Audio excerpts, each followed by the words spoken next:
Le FIPHFP a été créé par la loi du 11 février 2005. Le Fonds d'insertion pour les personnes handicapées dans la fonction publique a pour but de soutenir les employeurs et les personnes en situation de handicap dans leur intégration, dans leur accueil, dans leur parcours dans la fonction publique.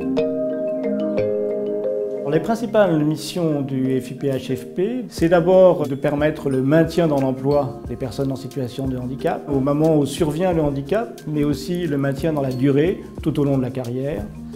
C'est le recrutement des personnes en situation de handicap, et puis c'est également la formation des personnes en situation de handicap pour qu'elles puissent utiliser par exemple les dispositifs qui leur permettent de travailler, je pense aux personnes malvoyantes, mais aussi formation de l'entourage de la personne, l'entourage de travail, le collectif de travail comme on dit, puisque la manière dont la personne est accueillie par ce collectif est tout à fait essentielle dans son bien-être et dans son épanouissement professionnel.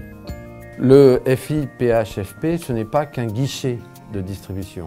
C'est d'abord un organisme qui perçoit des recettes qui sont mutualisées et qui sont distribuées par des conventions, par des plateformes pour faciliter l'insertion des personnes en situation de handicap et accompagner les employeurs.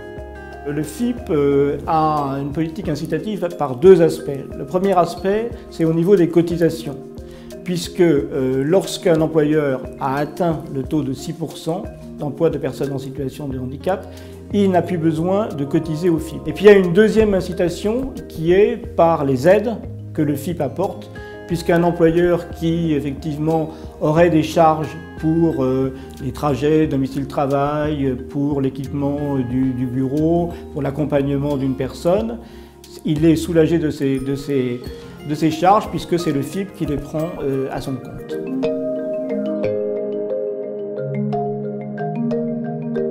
Le FIPHFP assure une présence forte dans l'ensemble des régions. Cette présence forte se caractérise selon 4 modalités. La présence de délégués territoriaux au handicap.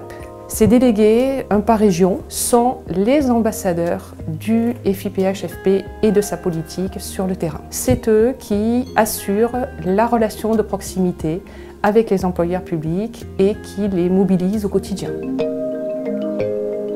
Mobiliser les employeurs publics, cela passe également par la création et la tenue d'une instance qui permet d'être un lieu d'échange, de bonnes pratiques, mais également de partage de projets innovants entre ces employeurs publics des différents versants de la fonction publique. Elle constitue le réseau déterminant pour pouvoir faire en sorte que l'on ait un vivier dans chaque région permettant de mettre en œuvre la politique d'insertion et de maintien de l'emploi des personnes en situation de handicap. Cette instance, c'est le comité des employeurs publics. Nous avons également un dispositif que nous appelons le dispositif Handipact. Ce dispositif Handipact est un véritable outil d'animation et de création de partenariats locaux qui concourent à la mobilisation des employeurs publics, mais également à la mise en œuvre de notre politique d'insertion et de maintien dans l'emploi des travailleurs en situation de handicap. Et enfin, nous réalisons,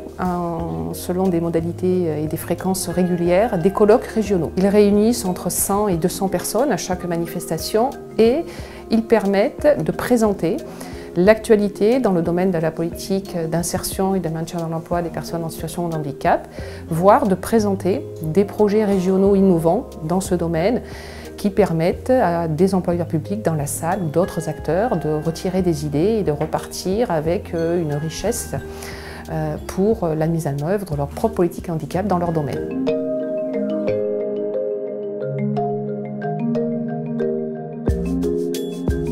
Il y a 3 grands défis.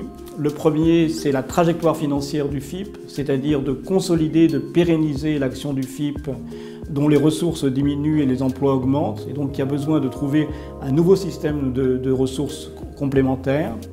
Le deuxième défi, c'est le numérique, permettre que tous les logiciels métiers, tous les intranets, tous les internets soient accessibles aux personnes malvoyantes. Et puis le dernier défi, c'est l'emploi accompagné. c'est donc de mettre en place ce système qui nous vient des pays anglo-saxons, des pays nordiques, qui permet de suivre les personnes dans la durée et d'avoir une sorte de médiateur entre l'employeur et la personne en situation de handicap. Quelqu'un qui va objectiver, qui va aider à ce que le dialogue se renoue, que chacun se comprenne et donc que la personne puisse être maintenue dans son emploi.